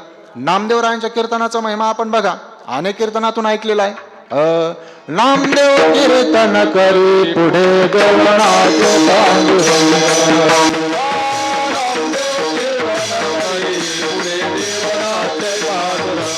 कीर्तनाचा प्रभाव. नामदेवरायाच्या कीर्तनात देवाने नाचावं. आमचे गुरुवर्य बाबा सांगायचे, आपल्या कीर्तनात भूत नाचत नाही, नामदेवरायांच्या कीर्तनात देवाने नाचावं. बरं, किती नाचावं? नाचता नाचता देवाचा गळा पितांबर, आणि पितांबर गळाला तरी देवाला भान राहू नये. शेवटी कबीर महाराजांनी देवाला सावध करावं की देवा सावध व्हा, पितांबराची नाडी निसटली. आणि मग देवाने कुठेतरी भानावर यावं. म्हणजे बेभान होऊन भगवंताने नामदेवरायांच्या कीर्तनात नाचावं. सांगण्याचं तात्पर्य, संतांनी कीर्तन केली. जगद्गुरु तुकोबारायांनी सुद्धा कीर्तन केलं. तुकोबाराय म्हणतात, आरंभी कीर्तन करी एकादशी नवती अभ्यासी चित्त माझे. जगद्गुरु तुकोबारायांनी आत्मचरित्र सांगणारा एक अभंग आहे तुकोबारायांचा. तर त्या अभंगामध्ये तुकोबाराय सांगतात की सर्वप्रथम एकादशीला देहूला काय करायचो? पांडुरंग परमात्म्याच्या मंदिरामध्ये कीर्तन करायचो. आरंभी कीर्तन करी एकादशी. सांगण्याचं तात्पर्य की संतांनी कीर्तन केली, पण जे कीर्तन करतात ते संतच असतात असं नाही. सांगता पुराणे नव्हते संत. आता अलीकडं पुराण कथांचं फॅड निघालेलं आहे. आणि आता अलीकडं काय झालेलं आहे, आपली जी पूर्व परंपरा आहे, म्हणजे कीर्तनाची परंपरा, संध्याकाळी संत वाङ्मयाचे अभंग कीर्तनाला घेऊन त्याचं निरूपण करायचं, आणि त्याने काय व्हायचं? संत वाङ्मयाचा प्रचार प्रसार. पण अलीकडं काही गावकरी लोकांनी काय केलेलं आहे? कीर्तन बंद केली, आणि त्याच्याऐवजी काय ठेवलेलं आहे? कथा. मग मला सांगा, आता ज्ञानोबारायांनी आपल्यावर उपकार करून चूक केली का? जगद्गुरु तुकोबारायांनी अभंग रचना करून आपल्यावर उपकार केले, मग त्या संतांनी चूक केली का आपल्यावरती उपकार करून? ही सगळी अभंग रचना करून चूक केलेली आहे का? आणि जुन्या लोकांनी जे काही परंपरा घालून दिलेल्या आहे, बनसे बाबा असतील, सगळे संस्थेचे गुरुवारी असतील, जोग महाराज असतील, मामासाहेब असतील, बंकट स्वामी महाराज असतील, लक्ष्मणबुवा इगतपुरीकर असतील, या सगळ्या लोकांनी कीर्तनाचा गौरव केलेला आहे. नाही का. ज्ञामदेवराय असं म्हणतात की नाचू कीर्तनाचे रंगी आणि ज्ञानदीप लावू जगी. पण अलीकडे काय झालेलं आहे, या पुराण कथांनी काय केलेलं आहे, म्हणजे पुराण कथा करू नये असं नाही, तर व्यतिरिक्त तुम्ही दुपारच्या सत्रामध्ये पुराण कथा ठेवा आणि संध्याकाळच्या सत्रामध्ये कीर्तन ठेवायला काय हरकत आहे. पण कीर्तन ही पर्यायी व्यवस्था म्हणून ठेवलेली आहे आता अलीकडे लोकांनी. म्हणून कीर्तनाला गौणत्व द्यायला सुरुवात केलेली आहे. आणि म्हणून गावोगावच्या सप्ताह कमिटीने हे लक्षात घेतलं पाहिजे, तुम्ही भागवत कथा ठेवा, पुराण कथा ठेवा, शिवपुराण ठेवा, रामायण ठेवा, सगळ्या कथा ठेवा, 18 पुराणांच्या कथा ठेवा, पण संत वाङ्मयापासून बाजूला जाऊ नका. पुराण ग्रंथ काय आहे, समुद्राचं पाणी आहे, आणि संत वाङ्मय म्हणजे काय, हे बोरचं विहिरीचं पाणी आहे. आपल्याला ते फिल्टर करण्याची गरज नाही. समुद्राचं पाणी खारट असतं, काय त्याज्य आहे आणि काय सेवे आपल्याला पुराणातलं कळणार नाही. पण संत महात्म्यांनी आपल्याला काय केलेलं आहे, सार तत्व आपल्या हातामध्ये संत वाङ्मयाच्या रूपाने दिलेलं आहे. आणि म्हणून आपण संत वाङ्मयापासून बाजूला जाणं उपयोगाचं नाही, ते आपल्यासाठी हिताचं नाही. विठ्ठल विठ्ठल सहज विषय आला म्हणून बोललो की करिता नव्हती ते संत करिता कीर्तन, सांगता पुराणे नव्हती संत. चला पुढं. जगद्गुरु तुकोबराय म्हणतात, नव्हते ते संत माळा मुद्रांच्या भूषणे आणि भस्म उधळणे नव्हते संत. ज्याने गळ्यामध्ये मोठमोठ्या माळा घातल्या, ज्याने मोठमोठ्या मुद्रा लावल्या, आता अलीकडे ते एक फॅड निघालेलं आहे, काय मुद्रा लावायच्या. वारकऱ्यांनी मुद्रा लावण्याचा गौरव केलेला आहे. आता आपले आज जो सेवेसाठी घेतलेला अभंग आहे, शेवटच्या चरणामध्ये सांगितलेलं आहे, तुका म्हणे शंख चक्राचे शृंगार, शंख आणि चक्र त्याचे शृंगार करायचे, शंखाच्या मुद्रा चक्राच्या मुद्रा दंडावरती इथं. आणि मग जे मुद्रा धारण करतात ते संतच असतात असं नाही, अलीकडे ते फॅड निघाले. तो अंगरखा घालायचा. फडकरी लोक पूर्वी काय करायचे, अंगरखा घालतात. आणि आजही श्रीगुरु चंद्रशेखर महाराज देगलूरकर चक्री भजन करत असताना तो अंगरखा घालतात. आणि इतर वेळेला कीर्तनामध्ये ते आपल्यासारखा असा शर्ट घालतात, नेहरू शर्ट घालतात. पण आता जे नवीन निघालेली जी कीर्तनकार मंडळी, ज्यांनी कधी संस्थेची पायरी चढलेली नाही, असे माझ्या पाहण्यामध्ये कीर्तनकार मंडळी ना, असाच एक कीर्तनकार आमच्या गावामध्ये आलेला होता. भाऊंच्या कृपे पण सांगण्याचा तात्पर्य ही विकृती निर्माण झाली आणि लोक त्यालाच भुलून जातात. मोठमोठ्या मुद्रा लावलेल्या आहेत आणि तो अंगरखा घातलेला आहे, गळ्यामध्ये ते उपरणं अगदीच.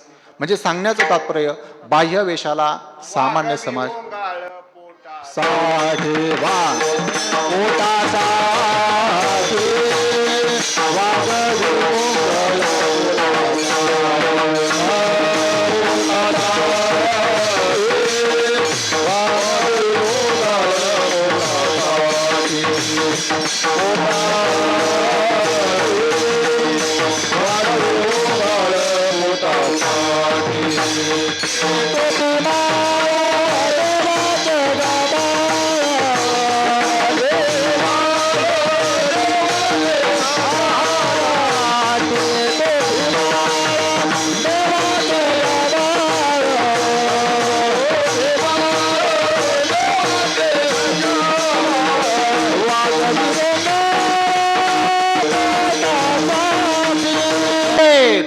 माळा देवाचे गबाळ. पण हे वागवतो, पण कशासाठी वागवे वोंगळ, पोटासाठी पोटासाठी संत झाले कलित बहुत.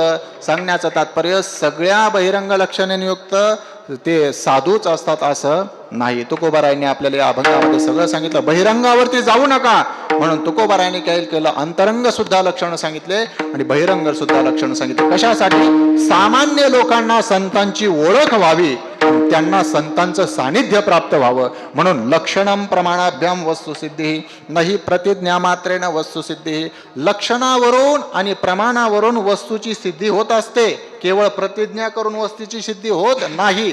लक्षणं लक्षात घ्यावी लागतात आणि तेव्हा कुठंतरी आपल्याला संतपणा कळत असतो, संत कोण हे कळत असतं. आणि मग असे संत जगाला कळावे, सामान्य लोकांना कळावे म्हणून तुकोबारायांनी लक्षणं सांगितलेले आहेत.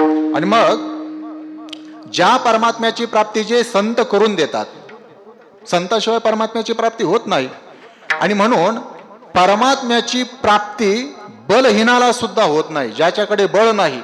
अनेक बळाचा विचार करता येईल आपल्याला, भक्तीचं बळ असेल, भावाचं बळ असेल, निश्चयाचं बळ असेल, शरीरातलं सुद्धा बळ. शरीर सुद्धा कसं पाहिजे, सुदृढ पाहिजे. तुकोबाराय म्हणतात ना, कथेची सामुग्री देह अवसानावरी.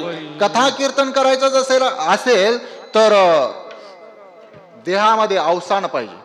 आपला वारकरी संप्रदाय आहे आणि वारकरी संप्रदायाचं आराध्य दैवत असणारे भगवान श्री पंढरीनाथ परमात्मा खाली बसलेले आहेत. बरोबर की नाही?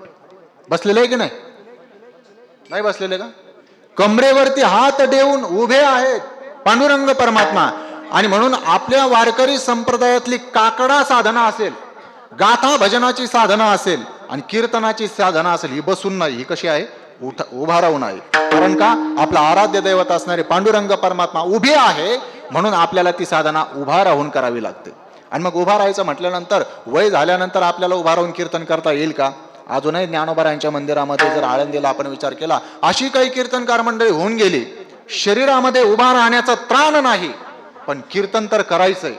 स्वतः त्या घोडीला आपलं हात बांधून, आपलं पाठीमागचं कंबर बांधून उभा राहूनच त्यांनी कीर्तन केले, पण बसून कीर्तन केलेलं नाही. गुरुवर्य वक्ते बाबांचं, आता आपल्या गुरुवर्य भाऊंना वक्ते बाबांची खूप संगती प्राप्त झालेली आहे. आणि धर्माचार्य वक्ते बाबा जर माऊलीच्या मंदिरात जर कीर्तन असेल तर इकडून एक मृदंगाची घोडी आणि इकडून एक मृदंगाची घोडी, दोन्ही घोडीवरती असं हात ठेवायचे आणि मग वक्ते बाबांनी 2 तास कीर्तन करायचं. म्हणजे एवढं वय झालं तरी वक्ते बाबांनी कधी बसून कीर्तन केलेलं, इतर ठिकाणी बसून कीर्तन करायचे पण माऊलीच्या मंदिरात कधी बसून कीर्तन केलेलं नाही. मग बस उभा राहून जर कीर्तन करायचं असेल तर आपल्या शरीरामध्ये काय पाहिजे? अवसान पाहिजे, त्राण पाहिजे. कथेची सामुग्री देह अवसानावरी. आणि म्हणून जो परमात्मा आहे तो बलहीन मनुष्याला प्राप्त होणार नाही, बल पाहिजे. उपनिषदांनी आपल्याला सांगितलंय, नायम आत्मा बलहीनेन लभ्य. जो मनुष्य बलहीन आहे त्याला परमात्मा प्राप्ती होणार नाही. जो बलहीन आहे त्याला परमात्मा प्राप्ती होणार नाही. आणि मग आपल्याला जर परमात्मा प्राप्ती जर करून घ्यायची असेल तर बळाने युक्त झुंजार अशा असणाऱ्या संतांना शरण जावं लागेल. आणि मग जगद्गुरु तुकोबारायांनी सांगितलं, या संपूर्ण जगताचा जर आपण धांडोळा घेतला तर या ठिकाणी बलवान, झुंजार, वीर, शूर, लढवय्ये, रणप्रवीर असे आम्हाला एकच विष्णुदास दिसून येतात. अभंगाचं प्रथम चरण. झुंजार ते को विष्णुदास देवी.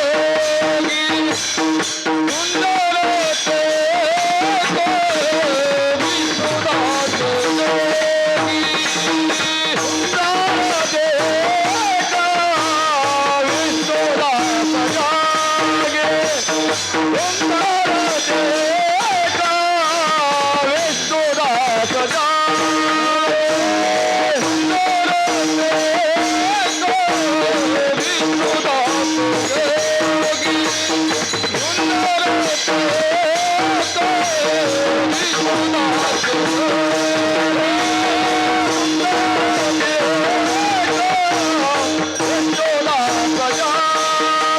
जगद्गुरु तुकोबारायांनी त्या संतांची लक्षणं सांगितले. तुकोबारा असं म्हणतात, झुंजार ते एक विष्णुदास जगी, पाप पुण्यांगे नातळे त्या. तुकोबारा असं म्हणतात, या सगळ्या जगताचा जर धांडोळा घेतला तर या संपूर्ण जगतामध्ये वीर, लढवय्ये, झुंजार, योद्धे, रणप्रवीर असे फक्त विष्णुदासच आहे. विष्णुदास हे कसे आहेत? झुंजार आहेत, युद्ध करणारे आहेत. मग आपण एक विचार करा, झुंजार पदवी प्राप्त होण्यासाठी, योद्धा ही पदवी प्राप्त होण्यासाठी युद्ध करावं लागतं की नाही? युद्ध करावं लागतं. जो युद्ध करत नाही त्याला कशाची युद्ध झुंजार पदवी प्राप्त होईल? त्याला झुंजार पदवी प्राप्त होणार नाही, त्याला योद्धा म्हणता येणार नाही. मग तुकोबारायांनी या ठिकाणी विष्णुदासांना झुंजार म्हटलेला आहे. या ठिकाणी तुकोबाराने विष्णुदासांना, संतांना योद्धा म्हटलेला आहे, वीर म्हटलेला आहे, शूर वीर, रणप्रवीर असं म्हटलेलं आहे, लढवय्ये असं म्हटलेलं आहे. मग त्या संतांनी कोणाच्या बरोबर युद्ध केलं? कोणाच्या बरोबर युद्ध करून ते झुंजार ठरले? कोणाबरोबर युद्ध करून ते शूरवीर ठरले? याचं उत्तर तुकोबाराय सांगतात, पाप पुण्यांगे नातळे त्या. म्हणजे त्यांनी भगवत साधना करून पाप आणि पुण्यातीत अवस्था प्राप्त करून ठेवली, हेच त्यांचा झुंजारपणा आहे. वास्तविक पाहता आपल्याकडे लोक काय करत असतात? काही पुण्याचं काम करत असतात, मग त्याच्यामध्ये सत्यनारायण घातलं, यज्ञ कर्म करणं, ही सगळी कशाची कामं आहे? अन्नदान करणं, गोमातेला चाऱ्याचं दान करणं, भूदान करणं, संपत्तीचं दान करणं, या सगळ्या गोष्टी आपण विचारात घेतल्या तर याच्यातून आपल्याला पुण्य निष्पत्ती होत असते, पुण्य प्राप्त होत असतं. आणि मग पुण्य प्राप्तीचं कर्म करत असताना ते पापाला प्रतिबंध घालतात, बरोबर की नाही? पाप त्यांना लागत नाही, पण पुण्य जसं पाप घातक आहे तसं पुण्य सुद्धा कसं आहे, घातक आहे. मला एक उदाहरण सांगायचं तुम्हाला. एक माशी आहे, घरमाशी. मावशी नाही, माशी. ती माशी नाकामधून श्लेष्मपुरीमधून निघणाऱ्या चिकट द्रावामध्ये पडली. म्हणजे सरळ सरळ शेंबडामध्ये ती माशी पडली. मग शेंबूड तिच्यासाठी कसा झाला, घातक झाला की नाही? शेंबूड त्या माशीसाठी कसा झाला, घातक झाला. पण ती माशी तिच्या कर्मधर्म संयोगाने त्या शेंबडामध्ये न पडता मधामध्ये पडली. मोहळाचं जे मध असतं त्या मधामध्ये पडली. मग चांगलं झालं का वाईट झालं सांगा बरं? चांगलं झालं की? तुमचं काय म्हणणं? ती माशी जी अगोदर कशात पडली होती, श्लेष्मपुरी मधून निघणाऱ्या चिकट द्रावामध्ये ती पडली. नंतर कर्म धर्म संयोगाने तिचं पुण्य उदित झालं असेल, मग चांगला पदार्थ तिला मिळाला, मध मिळाला, मध, आणि ती त्या मधामध्ये पडली. मग ते चांगलं झालं की वाईट झालं? वाईट झालं की. म्हणजे जसं शेंबूड सुद्धा तिच्यासाठी घातकच आहे, त्या पद्धतीने मध सुद्धा तिच्यासाठी कसं आहे, जसं आपल्यासाठी पाप घातक आहे तसंच पुण्य सुद्धा कसं आहे, घातक आहे. पण संतांनी पुण्यातीत आणि पापातीत अवस्था, कर्मातीत अवस्था प्राप्त करून घेतली, म्हणून तुकोबाराय म्हणतात ते झुंजार ठरले. जसं पाप केल्यानंतर मनुष्य कुठं जातो, स्वर्गाला जातो, बरोबर की? कुठं जातो मनुष्य पाप करून? नरकाला जातो. नरका जाणे तरी पापी आचरावी, कथा न करावी विठोबाची. नरकाला जायचं असेल तर आपण खुशाल पापाचं आचरण करावं, काय पुण्य करण्याच्या भानगडीत पडू नये. सांगण्याचं तात्पर्य, पाप केलं की मनुष्य नरकाला जातो आणि पुण्य केलं की कुठं जातो, स्वर्गाला जातो. मग स्वर्गाला मनुष्य पुण्याच्या बळावरती जातो. स्वर्ग म्हणजे 5 स्टार हॉटेल, बरं का सागर महाराज. स्वर्ग म्हणजे काय आहे, 5 स्टार हॉटेल. एकदा त्या 5 स्टार हॉटेल, आपण जोपर्यंत खिसा गरम आहे तोपर्यंत आपण त्या हॉटेलमध्ये राहू शकतो. एकदा आपल्या खिशातला दमडा संपला, पैसा संपला की ते हॉटेल मालक आपल्याला काय करेल, धक्काबुक्की करून पाठीमागं बाहेर काढून देईल, त्या हॉटेलच्या बाहेर. तसं स्वर्ग म्हणजे 5 स्टार हॉटेल. आपण त्या पुण्याच्या बळावरती स्वर्गामध्ये गेलो, जोपर्यंत आपल्यावरती पुण्याची संपत्ती आहे, आपल्याकडे ते पुण्याचा साठा आहे, तोपर्यंत आपण त्या स्वर्गामध्ये राहू. आणि मग एकदा पुण्याचा साठा संपला की मग सांगावं, या पुण्याची पावटी सरे, सवेची इंद्रपणाची उटी उतरे. मग तो इंद्र जरी असला तरी त्याला त्याचं ते इंद्रपद सोडून कुठं यावं लागेल, मृत्यू लोकामध्ये. मग येऊ लागती माघारे मृत्यू लोका, अगा कर्मे जय उरावे, तय ते सुख दुःखी फळावे, तया ते भोगावया यावे देहाय का. म्हणजे पुण्याच्या बळावर स्वर्ग, आणि स्वर्गामध्ये सगळ्या पुण्याचा क्षय, आणि पुण्याचा क्षय झाला की पुन्हा मृत्यू लोकात. पुनरपी जननम पुनरपी मरणम, पुन्हा हे जन्म मृत्यूचा संसार आपल्या पाठीमागे लागलात. म्हणजे जसं पाप जीवासाठी घातक आहे तसं पुण्य सुद्धा कसं आहे, घातक आहे. पण संतांनी काय केलेलं आहे, कर्मातीत अवस्था जी ज्ञानाची अवस्था आहे, परमोच्च कोटीची अवस्था आहे. वा.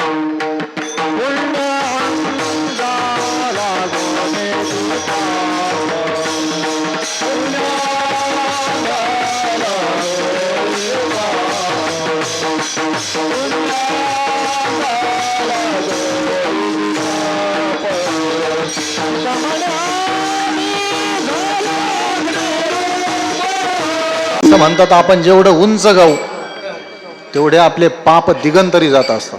विठ्ठला विठ्ठला. पण जिथपर्यंत आवाज पुरेल तिथपर्यंतच गा, नाही तर उंच गायच्या नादात वर गायच्या नादात वर जायची वेळ येईल. नाही जरी तुझं मधुर उत्तर दिधळा सुस्वर नाही तया विना भुकेला विठ्ठल येईल तैसा बोल रामकृष्ण. असं तर सांगण्याचं तात्पर्य कर्मातीत अवस्था. तुकोबाराय असं म्हणतात, तुका म्हणे आम्ही झालो अग्निरूप लागो नेदे पाप पुण्य. आमचं जीवन कसं झालेलं आहे, अग्निरूप. तृण नाही तेथे पडिला दावाग्नी, जाये आपे आप विसवून येतो. आता पुण्यही बाधक ठरत नाही आम्हाला, पाप तर नाहीच नाही का. आणि म्हणून अशी कर्मातीत अवस्था तुकोबारायने प्राप्त करून घेतली, म्हणून ते झुंजार ठरले. आणि आणखीन एक श्रीमद भगवद्गीतेच्या ज्ञानेश्वरीच्या संदर्भाने चिंतन करायचं झालं तर जगद्गुरु तुकोबाराय असं म्हणतात, रात्रंदिवस आम्हा युद्धाचा प्रसंग अंतर्बाह्य जन आणि मन दोघांच्या बरोबर युद्ध करावं लागतं. जगाच्या बरोबर युद्ध आणि मनाच्या बरोबर युद्ध. मग जगाबरोबर युद्ध करून ते झुंजार ठरले आणि मनाबरोबर युद्ध करून ते झुंजार ठरले. मग मनाबरोबर युद्ध करत असताना मग त्यांनी काय तलवारी ढाली अशा शस्त्र वापरले का? नाही. जगद्गुरु तुकोबारायांसारख्या संतांनी मनाबरोबर युद्ध केलं, जनाबरोबर युद्ध केलं. मनाबरोबर युद्ध म्हणजे नेमकं कोणाबरोबर युद्ध केला, तर मन हे काम क्रोधादी विकारांना राहण्याचं निवासस्थान आहे. मन, बुद्धी आणि इंद्रिय हे काम क्रोधादी विकारांना राहण्याचे स्थान आहे. मन, बुद्धी आणि इंद्रिय. आणि मग त्या काम क्रोधादी विकारांच्या बरोबर जगद्गुरु तुकोबारायांनी काय केले? युद्ध केलं. आणि त्या काम क्रोध लोभादी विकारावरती तुकोबारायासारख्या संत महात्म्यांनी विजय मिळवला. म्हणून ते झुंजार ठरले. जगद्गुरु भगवान श्रीकृष्ण परमात्म्याला भक्तराज अर्जुन विचारतात ज्ञानेश्वरीच्या 3ऱ्या अध्यायामध्ये, म्हणजेच गीतेच्या 3ऱ्या अध्यायामध्ये. अर्जुन म्हणतात, अतकेन प्रयुक्तोयम पापैंचरति पुरुषः अनिच्छन्न पिवार्ष्णेय बलादिव नियोजित. भक्तराज अर्जुन भगवंतांना विचारतात की देवा, असं आम्हाला दिसून येतं. काय दिसून येतं? जे ज्ञानी आहेत, जे डोळस आहेत, जे स्वधर्माचं पालन करतात, असे शहाणे लोक देखील आम्हाला कधी कधी पाप करताना दिसून येतात. म्हणजे ते देखील पापामध्ये प्रवृत्त झालेले आम्हाला दिसून येतात. मग जर शहाणा माणूस जर पापकर्म जर करत असेल तर मग ते नेमकं कोणाच्या प्रेरणेने प्रेरित होऊन पापकर्म करण्यामध्ये प्रवृत्त होतात? हा अर्जुनांचा प्रश्न आहे. आणि मग त्यावेळेला भगवान श्रीकृष्ण परमात्म्याने त्याला उत्तर दिलेलं आहे, काम एष क्रोध एष रजोगुण समुद्भव महाशनो महापाप्मा विद्धेह नमिह वैरिणम. नाही का? काम एष क्रोध एष रजोगुण समुद्भव. भगवान कृष्ण परमात्मा म्हणतात, काम आणि क्रोध यांचा बाप आहे रजोगुण. रजोगुणापासून यांचा जन्म झालेला आहे, काम आणि क्रोधाचा. रजोगुण समुद्भव, त्यांचा समुद्भव झालेला आहे त्या रजोगुणापासून. आणि हे काम आणि क्रोध कसे आहेत? महाशनो महापाप्मा, महाखादाड आहेत. महाआशण म्हणजे महाखादाड, यांना खायला खूप लागतं. कोणाला? कामाला आणि क्रोधाला. आणि महापाप्मा म्हणजे आपण काम नावाचा विकार कितीही उपभोगायचा प्रयत्न केला तर त्याची तृप्ती होत नाही, उलट तो काम विकार वाढतो. म्हणून भगवान परमात्मा त्याला महाखादाड असं म्हणतात. काही काही लोक असतात, खाल्लं तरी त्यांचं तो जणू काय ते भीमदादा होते बघा महाभारतामध्ये. 5 पांडवापैकी त्यांच्या पोटामध्ये वृक नावाचा अग्नी होता, म्हणून त्यांचं नाव आहे वृकोदर. वृक यस्य उदरे स वृकोदर.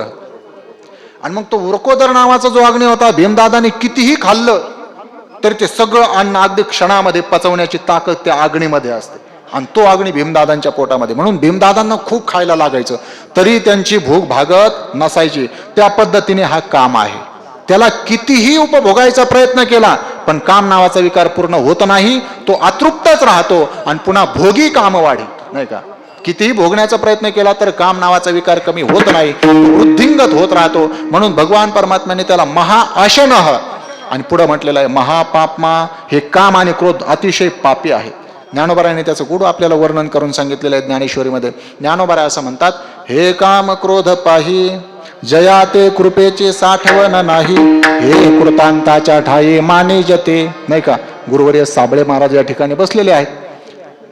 काम आणि क्रोध यांच्या अंतकरणामध्ये जीवाविषयी अजिबात दया मया नाही, म्हणून त्यांना यमराजच मानलं पाहिजे असं कोण म्हणतात? ज्ञानेश्वर महाराज म्हणतात, हे काम क्रोध पाही जया ते कृपेची साठवण नाही. कृपा म्हणजे करुणा, दया. त्यांच्या अंतकरणामध्ये जीवाविषयी दया नाही.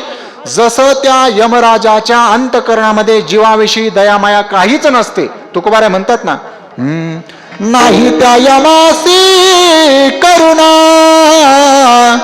बाहेर काढिते कुडी प्राणा, ओढाळ सापडे जैसे धान्य चोर यातना धरी जेतो, नाही त्या यमासे करुणा. त्या यमदेवाला करुणा नाही. ओढाळ सापडे जैसे धान्य चोर यातना धरी जेतो. मग तप्त भूमी ज्वाळ लोळविते. नाही का? देखोने अंगे कापती वगैरे त्या जीवाचे काय काय हाल करतात, त्याच्या कर्मानुसारच त्याला ते फळ देतात. पण त्या यमराजाच्या अंतकरणामध्ये दया नसते. त्या पद्धतीने काम क्रोध आदी विकारांच्या अंतकरणामध्ये जीवाविषयी दया नाही. म्हणून ज्ञानोबा असं म्हणतात, हे कृतांताच्या ठाई मानी जते, यांना तू साक्षात यमराज समज. नाही का? हे ज्ञाननिधीचे भुजंग विषयदरांचे वाघ, भजन मार्गींचे मांग मारक जे. हे ज्ञाननिधीवरचे भुजंग आहेत. कोण? काम आणि क्रोध. पूर्वीचे लोक काय करायचे? धनसंपत्ती असायची त्यांच्याकडं, पण ती धनसंपत्ती चांगल्या कामामध्ये खर्च करावी असं त्यांचं मन नसायचं कधी. आपल्या पुढच्या पिढीला ती द्यावी असं मन नसायचं. म्हणून ते काय करायचे, एखाद्या गाडग्यामध्ये मडक्यामध्ये भरायचं, जमिनीमध्ये खड्डा करायचा आणि त्याच्यावरती एक पिठाचा नागोबा तयार करायचा, तो त्याच्यावरती ठेवायचा आणि मग हा मनुष्य मेला की त्या धनाचं चिंतन करता करता मरायचा. मग जन्म घेणे लागे वासनेच्या संगे. मग त्या ठिकाणी तो नागोबा तयार करून ठेवलेला असायचा. मग त्याला त्या नागाच्या जन्माला जावं लागायचं आणि मग तो त्या धनावरती तो भुजंग म्हणजे तो साप त्या धनावरती बसायचा आणि मग कोणीतरी उकरायला गेलं की मग तो त्याला डंक करायचा. म्हणजे सांगण्याचं तात्पर्य हे ज्ञाननिधीचे भुजंग कोण, काम आणि क्रोध, ज्ञानरूपी धनाच्या साठ्यावरचे हे भुजंग आहेत, सर्प आहेत. विषयदरांचे वाघ, विषयरूपी दरकुटांतले हे काय आहे, वाघ आहे. आता अलीकडे बिबट्याची भीती सुटलेली, तुमच्या गावात आहे का सागर महाराज? सगळीकडेच बिबट्याची भीती सुटलेली आहे नाही का, आपल्याला माहिती आहे. आता आपण सगळं जर कधी रात्री भजन करून जर गेलो आणि जर आपल्या वस्तीवर जर बिबट्या आलेला असेल, आता आम्ही रानात राहतो खिरडीला, आमचं घर रानामध्ये आहे आणि एक दिवस बिबट्या आला आमच्या वस्तीवरती आणि वस्तीवरती बिबट्या आल्यानंतर रात्री 12च्या दरम्यान आम्ही भजनावरून आलो. म्हटलं आता लघुशंका वगैरे करावी ना, आपला विश्रांती करावी म्हणून घराच्या पाठीमागे गेलो तर त्या ठिकाणी अकराळ तो बिबट्या. आता ज्या वेळेला बाथरूम मध्ये जायचं होतं तो बिबट्या पाहिल्यानंतर बाथरूमचा दरवाजा उघडायची सुद्धा गरज पडली नाही. विठ्ठला विठ्ठला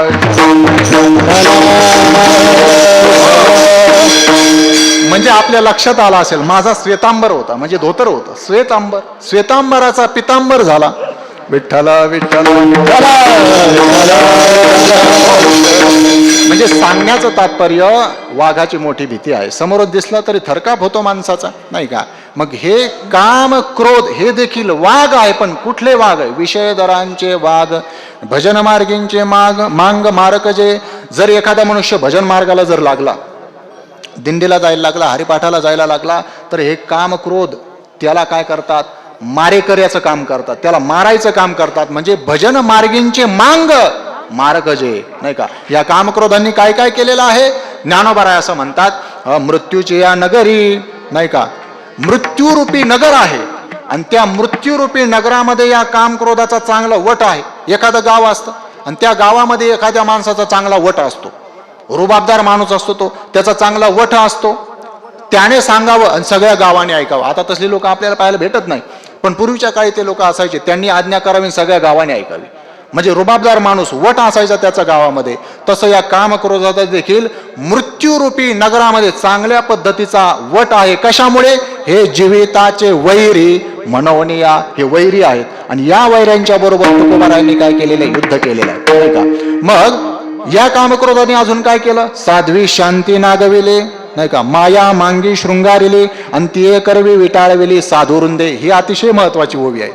जगद्गुरु तुकोबारायने सगळ्या जगताला, सगळ्या जीवांना जेरीस वेठीस ज्या विकारांनी आणलं, काम क्रोध लोभ हे जीविताचे वैरी आहेत, त्या काम क्रोध लोभ आदी विकारावर जगद्गुरु तुकोबारायने विजय मिळवला. तुकोबाराय असं म्हणतात, काम क्रोध बंदी खाणे तुका म्हणे दिले दोन्ही इंद्रियांचे धनी आम्ही झालो गोसावी. तुका म्हणे नाही का, काम क्रोध लोभ निमाले ठाई जे, अवघी आनंदाची सृष्टी झाली.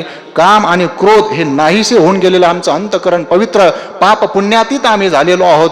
तुकोबाराय सांगतात, संतांनी त्या काम क्रोधावरती विजय मिळवून ते झुंजार ठरलेले असतात. मग पुन्हा आपला प्रश्न असा निर्माण होईल, मग काम झुंज जर करायची असेल तर हातामध्ये शस्त्र पाहिजे, शस्त्र घेतल्याशिवाय झुंज करता येत नाही. मग जगद्गुरु तुकोबारायांना आपण विचारू, तुमच्या सारख्या साधू महात्म्याने कामावर विजय मिळवला. तुकोबारायांचंच उदाहरण घ्या आपण. ज्या वेळेला छत्रपती शिवाजी महाराजांनी नजराणा पाठवला, पण तुकोबाराय काय म्हटले, देवट्या छत्री घोडे हे तो बऱ्या तन पडे, आता मज येथे पंढरीराया, आता मज पंढरीराया येथे गोविसी कासया, नावडे जे चित्ता तेची होसी पुरविता. याच्यामध्ये माझं मन नाही, हे मला तू पुरवू नकोस. मग काय, जगद्गुरु तुकोबारायांनी शिवाजी महाराजांना पत्र पाठवलं, काय, आम्ही तेने सुखी म्हणा विठ्ठल विठ्ठल मुखी. आम्हाला जर सुखी पाहायचं असेल तर तुम्ही मुखाने विठ्ठल म्हणा. तो नजराणा नाकारला, लोभावरती विजय मिळवला. ज्या वेळेला ती स्त्री आहे, ती स्त्री ज्या वेळेला तुकोबारायांचा घात करण्यासाठी गेलेली, घात म्हणजे त्यांचं मन विचलित करण्यासाठी ज्या वेळेला गेली, त्यावेळेला तुकोबाराय म्हटले, जाई होतो माते न करे सायास आम्ही विष्णुदास तैसे नव्हे. कामावरती विजय. लोभावरती विजय, क्रोधावरती विजय. मंबाजी गोसावीने तुकोबारायांना मारलं, पण जगद्गुरु तुकोबाराय पुन्हा नम्रपणे मंबाजी गोसावींकडे गेले आणि कीर्तनाला येण्याची विनंती केली. क्रोधावरती विजय म्हणजे कामावर, क्रोधावर, लोभावर विजय मिळवला. पण हे विजय मिळवण्यासाठी तुम्ही केलं का? अभंगाचा द्वितीय चरण. गोविंद शयने गोविंद शयने गोविंद शयने गोविंद शयने. जगद्गुरु तुकोबारा म्हणतात, झुंजार ते एक विष्णुदास जगे, पाप पुण्याअंगी नातळे त्या.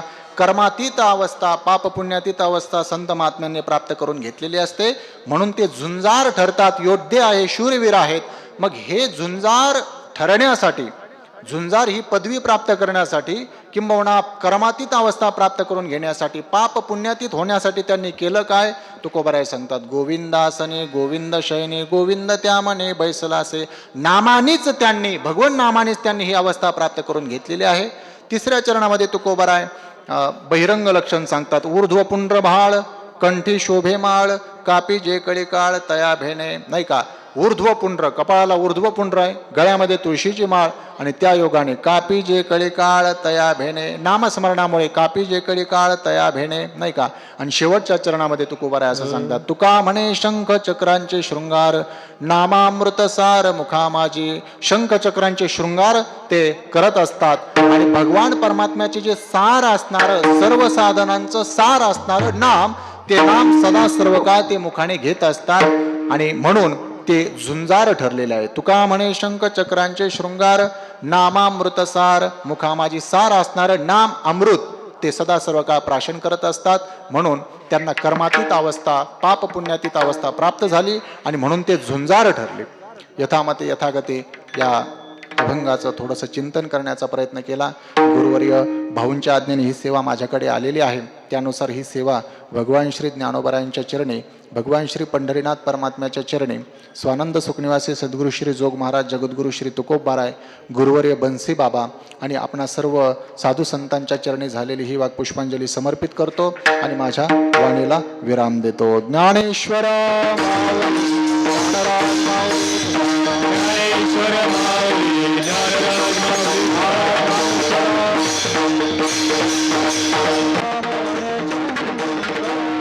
चक्राचे शृंगार, तुका म्हणे शंख चक्राचे शृंगार, तुका म्हणे शंख चक्राचे शृंगार, तुका म्हणे शंख चक्राचे शृंगार, तुका म्हणे शंख चक्राचे शृंगार. नामामृत सार मुखा माझे, नामामृत सार मुखा माझे, नामामृत सार मुखा माझे. गोविंदासने गोविंद शयने, गोविंदासने गोविंद शयने, गोविंदासने गोविंद शयने, गोविंदासने गोविंद शयने. नामामृत सार मुखा माझी, नामामृत सार मुखा माझी, नामामृत सार मुखा माझी. गोविंदासनी गोविंद शयने, गोविंदासनी गोविंद शयने, गोविंदासनी गोविंद शयने, गोविंदासनी गोविंद शयने, गोविंद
बौद्ध एकादशी या वारीच्या निमित्तानं कीर्तनाची सेवा या ठिकाणी जी झाली हरिभक्तीपरायण योगेश महाराज भोन खिरडी यांनी या ठिकाणी सेवा संपन्न केलेली आहे. संस्थानच्या वतीनं त्यांचा सन्मान करण्यात येईल. आदरणीय कृष्णा भाऊंनी त्यांचा सन्मान करावा, महाराजांनी त्या सन्मानाचा स्वीकार करावा.